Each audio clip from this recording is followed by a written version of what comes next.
আম্মু, হ্যাঁ, তোমাকে একটা প্রশ্ন জিজ্ঞেস করি। করো।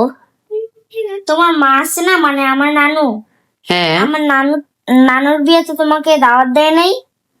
তোমার নানুর বিয়েতে আমার দাওয়াত দিছে নাকি? হুম। না। কেন রোস্ট পোলাও রাঁধে নাই? রোস্ট পোলাও হ্যাঁ। দাওয়াতে তো দেয় নাই, আমি কিভাবে জানবো যে রোস্ট পোলাও রান্না করছে কিনা? ও, তুমি একটা পচা, তোমার নানু একটা পচা। তোমার নানু পচা বুঝলাম, আমার দাওয়াত দেয় না এই জন্য পচা। আমি কেন পচা? তোমার বিয়েতেও আমাকে দাওয়াত দাও না। আমার বিয়ে তো দাওয়াত দেয় নেই, না। এই জন্য আমি পচা। হুম। তো তুমি কি বিয়ে খাইতে চাও আমার? হুম। আমার বিয়ে খাইতে চাও? হ্যাঁ। তো কেমনে দাওয়াত দিব তোমারে? আমি তো বিয়ে করে ফেলছি। তুমি আমাকে দাওয়াত দাও না কেন? তো আজকে তো রোস্ট পোলাও রান্না করছি, তো সেই জন্য এটা ভাইবা মনে করবা যেটা আমার বিয়ের রোস্ট পোলাও, এটা খাইয়া নাও।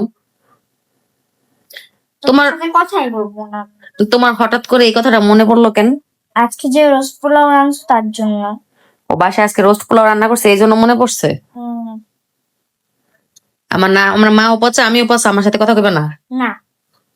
আচ্ছা যাও, কথা কইব না।